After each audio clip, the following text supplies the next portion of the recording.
শুভ দুপুর। এখন আশা করি 12টা পেরিয়ে গেছে, ওই জন্য দুপুর দিয়ে সম্বোধনা জানালাম।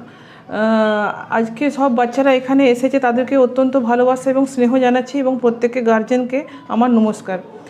আমাদের এখানে সব বাচ্চাদেরই কিছু শেখার একটা আগ্রহ থাকে, কিন্তু আমরা সবসময় সেই সুযোগটা তাদেরকে দিয়ে উঠতে পারি না। আজ আমরা একজন এমন মানুষের সান্নিধ্য পেয়েছি যিনি আমাদের এই ছোট্ট ছোট্ট বাচ্চাদের হাত ধরে তাদেরকে এগিয়ে নিয়ে যাচ্ছেন, যার কারণে আমাদের বাচ্চাদের অন্তরে যে ভয় ভীতি, এবং আমরা সবসময় আশা করি যে বাচ্চারা কিছু নতুন শিখুক, নতুন জানুক, সেই রকম মানুষের সান্নিধ্য সেইভাবে পেয়ে ওঠা হয় না। তো আজ স্যারকেই একটা কথা বলবো যে আপনি শক্ত করে বাচ্চাদের হাত ধরে রাখুন এবং ওদেরকে আরও নতুন ভবিষ্যৎ এবং উজ্জ্বল ভবিষ্যৎ দেওয়ার একটু চেষ্টা করুন, এবং ওরা যেমন আরও ভালোভাবে কিছু অ্যাচিভ করতে পারে, বা ওদের আগের জীবনে যেমন ওদের ইংরেজিটা যেভাবে মানুষের দৈনন্দিন জীবনের সঙ্গী হয়ে গেছে, এখন তো বাংলা সেইভাবে চল নেই, যেখানেই যাবে হয় হিন্দি নয় ইংলিশ ছাড়া বাচ্চারা আগে এগোতে পারছে না।